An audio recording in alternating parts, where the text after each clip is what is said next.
Hello everybody. We now start with the fifth part of the chapter Laws of Motion in Physics for standard ninth.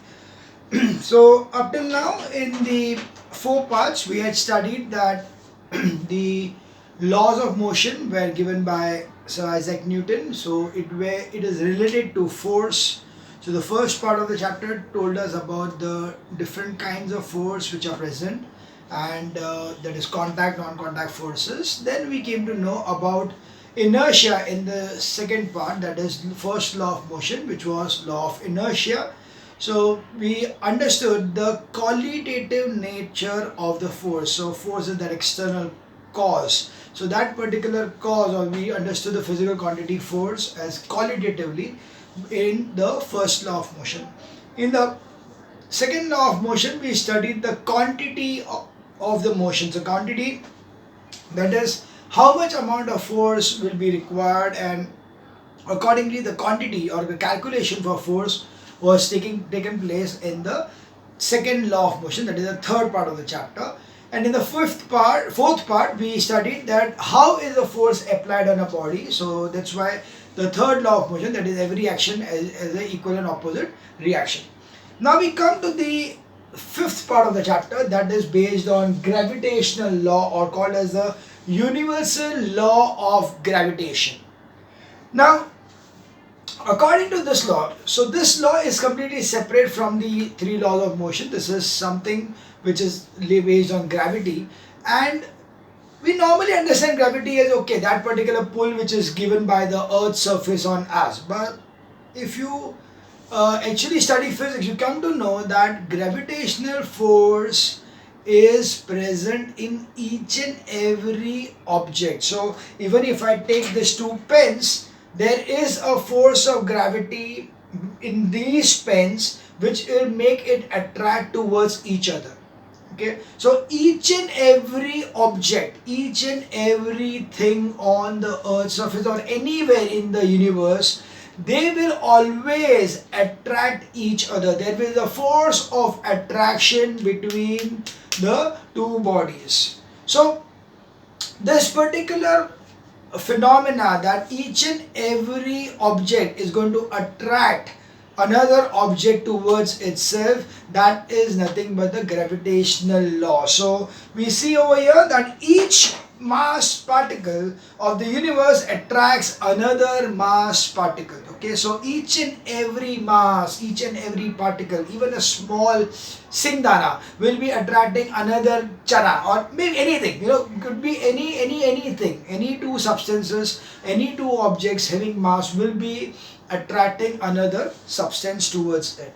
The force of attraction between the two particles because of their masses is called as gravitational force. So it is the inherent property of the body due to its mass that it attracts the body towards it. So it is the inherent property due to which, that is the far of the the two particles are going to attract each other due to their masses, and that is the gravitational force of attraction.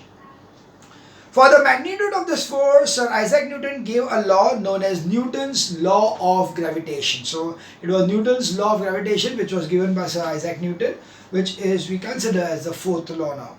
According to Newton, the force of attraction acting between the two particles is directly proportional to the two particles is directly proportional to the product of their masses, and inversely proportional to the square of the distance between them. So what we see as the force of attraction, that is the gravitational force, is directly proportional. It is directly proportional to the product of the masses. Product of the masses means mass of one object into mass of other. So if I am taking these two pens, then mass of this pen plus mass of this pen, uska dono ka multiplication. The force of gravitation force between the two is directly proportional to the product of their masses. And secondly, this force of attraction is inversely proportional to the square of the distance between the two bodies. Okay, we will call the distance to be r over here. I'll tell you why exactly we're taking r. So the distance, so if I've got these two pens and the distance between them is some meters, Okay, so then the square of that much between the two will be the force. The force will be inversely proportional, means अगर distance ज़्यादा है तो force कम, और distance कम है तो force ज़्यादा. So inversely proportional. The force is inversely proportional to the square of the distance between them. Okay, force is inversely proportional to the square of the distance between them. So if the distance between these two is, let's say, 4 meters, वो बहुत बड़ा होता है, but I just show, suppose it is 4 meters, then square will be 16. So the force will be 1 upon 16. Okay, इसका mass है 2 kg, इसका mass है 2 kg, तो the force will be 4 kg. Okay, so force will be 4 Newton, whereas over here it will be 1 upon 16. ऐसे करके. Now, so if we combine this two, so we see that the force acts along the line joining the two particles. So if you have got this body A and this body B, and you are given that this has got a mass m1, this has got a mass m2, and the distance between this and this over here is given as r, then we can see that the force one is acting like this. The force, this one over here, is nothing but F1 to AB.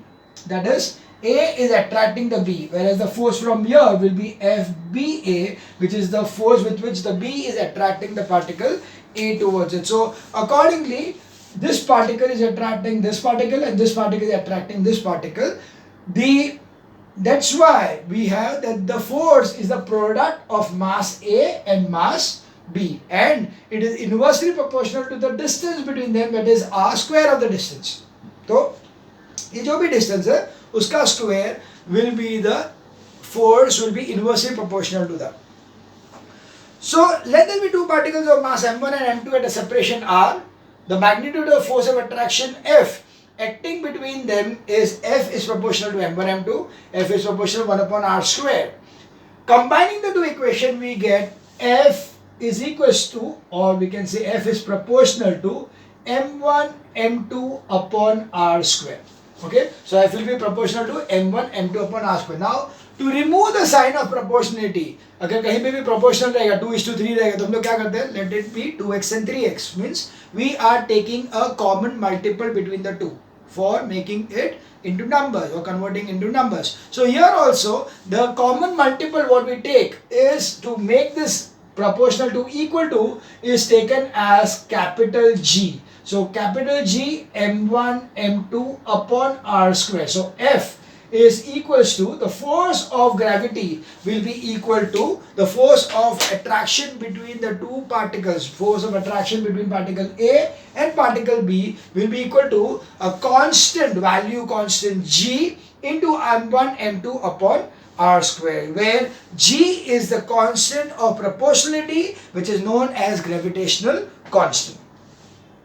The value of G remains same at all places, irrespective of कि अर्थ पे है या Mars पे है, Jupiter पे है, सन पे है, या कोई और पर्टिकुलर मिल्की वे के बाहर कोई प्लैनेट के अंदर हो, doesn't matter. In any star or anywhere in the universe, the value of G is going to remain. The capital G over here is going to remain constant. So that's why it is called as a universal constant. So, and it's independent of the nature of particles, temperature, medium, etc. Therefore, it is a universal constant and is known as universal gravitational constant. Okay, so it is called as a universal gravitational constant because the value is going to remain constant throughout the whole universe in any temperature, any medium, anywhere else. Okay, so that's why it is a universal gravitational constant. It will be mentioned here that the force is a vector quantity, hence it is necessary to indicate its direction also. The direction of force F1, 2 and of mass M1 is towards M2. So this is FAB, if I take it as AB over here, or we can say 1, 2 also, as what they are given over here. Let's make it that way. So we will take it this as 1 and this as 2. So accordingly this is F1, 2 and this is F2, 1. So this force is the force which is getting this towards it, and this F2, 1 is towards it. So 1, 2 means 1 acting the force on 2 to attract itself. So you can see, so the direction F12 of mass on a mass m1 is towards m2 along the line joining the mass m1 and m2. So yes, it will be, the direction will be from one mass to another mass, so between the two particles. So both these forces are equal in magnitude. You can see that this and this will be equal in magnitude. Obvious है, क्योंकि ये इसके ऊपर force पे attract कर रहा है और ये इसको अट्रैक्ट कर रहा है, दोनों का डिस्टेंस सेम है. And the force is how much, m1 into m2, because it is m1 into m2, so it doesn't matter कि मैंने ये वाला लिया ये वाला लिया, both the forces are going to be equal and therefore they will be like one will be, अगर यहाँ का फोर्स देंगे तो that will be positive and other will be negative. So the, because one direction is this way, so if you are taking it this way as positive, then this way will be negative. So according to that we get over here that force that is 1 2 will be equal to minus force 2 1. So that is going to be the force which will be like this as 2 1. Like minus sign will make this, so this minus sign is the important thing between over here, which says that the two forces are going to be equal in magnitude but opposite in direction.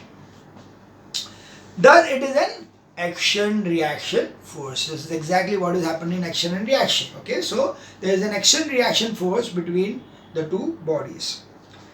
That is, a particle exerts a force on another particle equal and opposite force that the second particle exerts on the first particle. So if this is exerting a force on this of 10 Newton, then this is attracting this by the same 10 Newton. So both are going to be the same. One is the, if one is, this is action, then this is the reaction. If this is the action, this is the reaction. So they are going to be opposite in direction and they are the something like an action reaction kind of a force. We now move on with the units and value of the universal constant. So now let's see what is the value and the units of the universal constant. So if I take this as the equation, I will come to know that my value of G will be equal to F into R square upon M1 M2. Okay, it will be F into R square upon M1 M2, where of course we know that F is measured in Newton, this is measured in meter square, because it is meters in R square, so meter square. Mass is meters in kg into kg.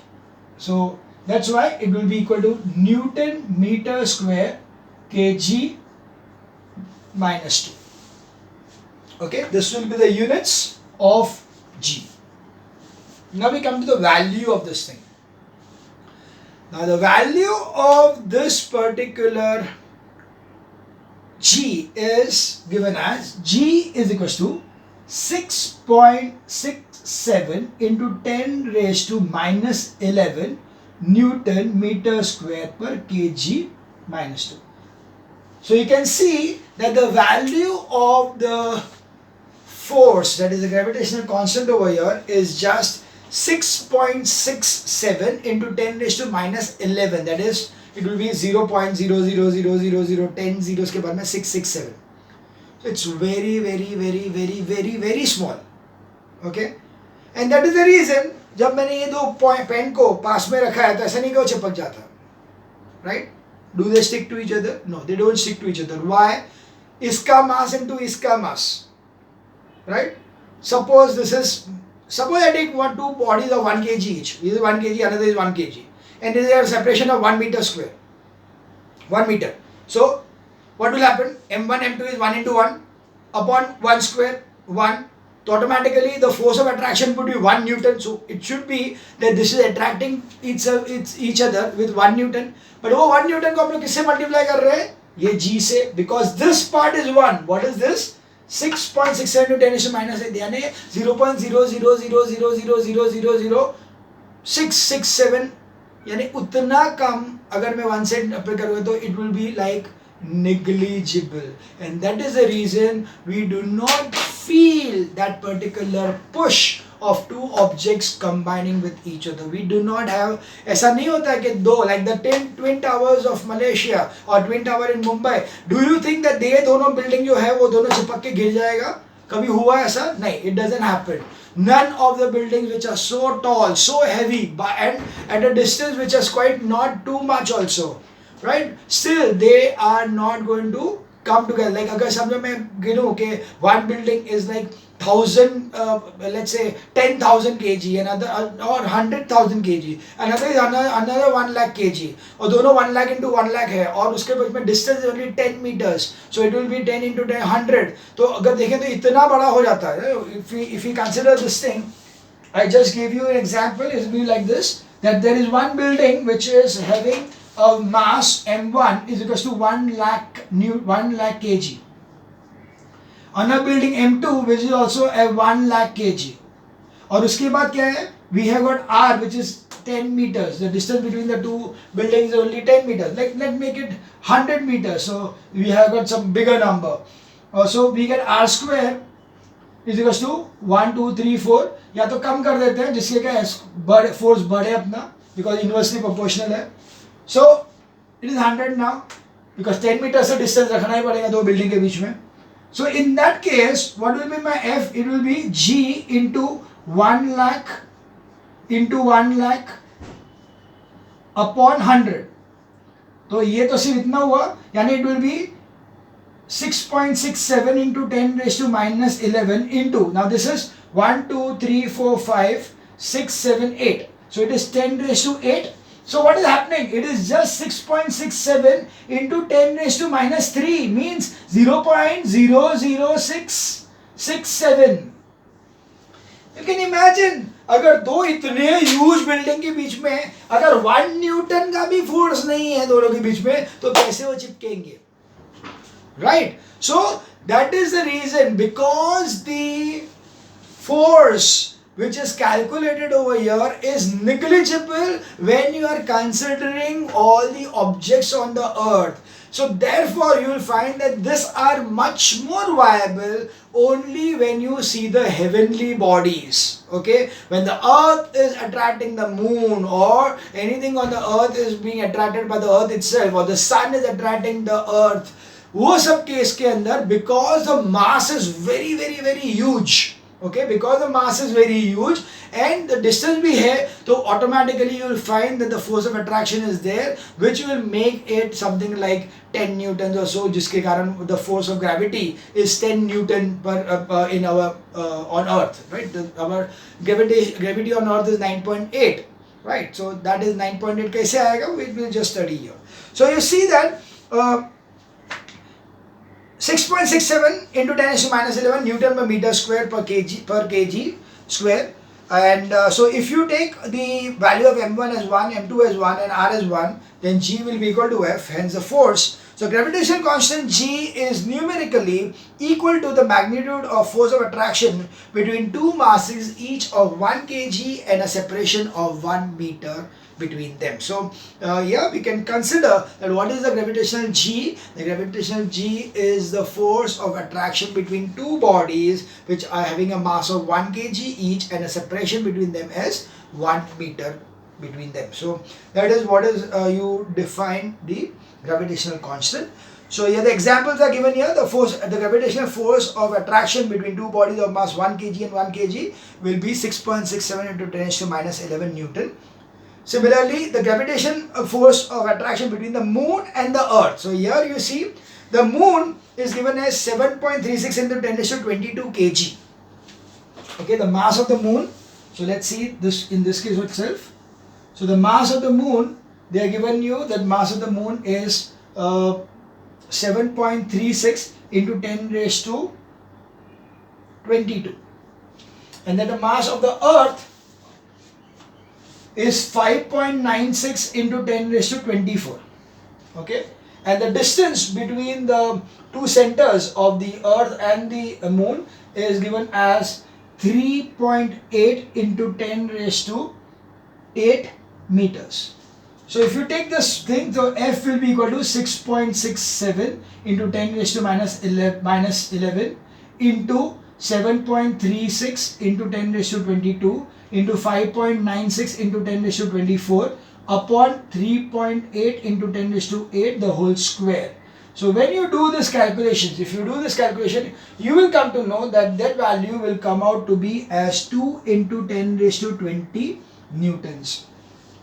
So 2 into 10 raised to 20 Newton will be the force of attraction with which the earth is attracting the moon towards itself, and similarly the moon attracting the earth towards itself. So from the above example, it is clear that the gravitational force of attraction is significant between the two heavenly bodies, but it is insignificant between the ordinary bodies. So ordinary bodies, I told you the example of big buildings like something which is like the two twin towers, still there is no force of attraction between them. Okay, means it is negligible. It is, of course, the force of attraction is there, but it is negligible. In fact, regarding the gravitational force, it is important to note that the gravitational force between two masses is, first thing, it always attractive in nature. So gravitational force is always attractive in nature. That's the first thing. Second, it is directly proportional to the product of the masses. Of course, F is directly proportional to the product of the masses. Third, is inversely proportional to the square of the separation between them. That is, it obeys the inverse square law. Thus, by doubling the square distance separation between the two masses, the force of attraction between them will reduce to 1/4. Yes, it will be inversely proportional to the square of the distance between them. And it's significant between heavenly bodies, but insignificant between ordinary bodies because of small magnitude of the value g. So these are the main points, or we can say the main important notes about the gravitational force between two masses. So then what is the importance of gravitational law? So it is, Newton used this law to explain the motion of planets around the sun, the motion of the moon, the satellite around the earth, and the motion of the freely falling body. So this is what Newton explained with this particular law, that why is such that the sun is attracting the earth and the planets, why the planets are attracting the moon around themselves, so that the movement of the planets, the satellites, and the sun is going to be taken care, or is going to be understood by the law of gravitation. So this is what the law of gravitation is saying or useful for. So accordingly, now let us understand that how is the law of gravitation, or this particular formula of gravitation, is helping us to identify the force of gravity which is acting on our body when we are on the earth's surface. So according to the law of gravitation, the earth attracts each object around it towards its center. Yeah, of course, each and every body is going to be attracted towards its center because of the law of gravitation. The force with which the earth attracts the body is called as the force due to gravity on the body, which can be taken to act vertically downwards at the center of the gravity of the body, in vertical motion near the earth's surface from the heights much smaller than the radius of the earth. The force of gravity of the body is assumed to be same throughout. So what we see here is that in vertical motion near the earth's surface for height much smaller than the radius of the earth. So if this is the earth, and if you are just going upwards, wherein the height which you are going to travel, it's much smaller than the radius of this particular earth. So this is the radius of the earth. अगर हम लोग बहुत ऊपर नहीं जाते हैं, okay, and we are just going a bit further, which is less than the radius of the earth, at that time the radius of the earth, the force of gravity on the body is assumed to be same throughout. So in that case, even if you are thrown a body high upwards, ऐसा नहीं अरे बहुत ऊपर गया तो अभी वो force of attraction चला गया, नहीं, it is nothing like that. Up to a certain height, it is not going to be giving you any problems. The force due to gravity on a body of mass m kept on the surface of earth for mass m and radius r is equal to the force of attraction between the earth and that body, and is given by the formula. So let's see that particular formula again. So we'll take the same thing here. We have over here that a body is taken which has got a mass equal to 1 kg, and the earth is taken. So earth, we know it is, the mass is 5.96 into 10 raised to 24 kg, and you have just got 1 kg of mass which is present on the surface of the earth. Radius is 6.37 into 10 raised to 6 meters. Now this is the radius of the earth. So if this is the earth, then this from the center to this distance over here is 6.37 into 10 raised to 6 meters. So that is the radius of the earth. So accordingly we have the G m1 m2 upon r square. So we have 6.67 into 10 raised to minus 11 into 5.96 into 10 raised to 24 into 1 upon 6.37 into 10 raised to 6 the whole square.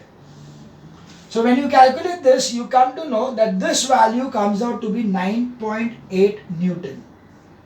That's why we say that for a mass of 1 kg, the gravitational is 9.8. That's why we say 1 kg is equal to 9.8 Newton. We normally say that if I want to convert kg into Newton, I need to multiply it by 9.8. So this is the reason behind it, because 1 kg of mass is force exerted by the earth on the 1 kg of mass is equal to 9.8 Newton.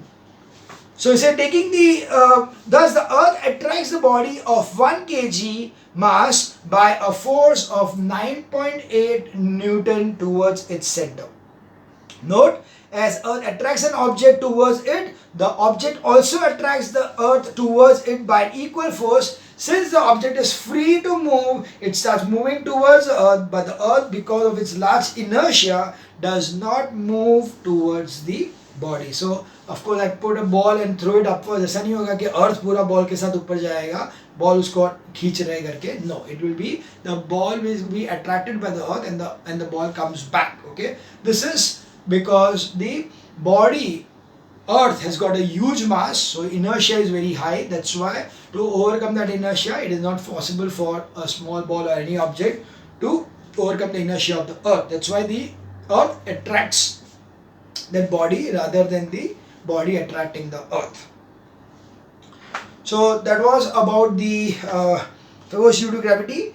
Now we can see the next part, and that is acceleration due to gravity. I'll just check up the timing.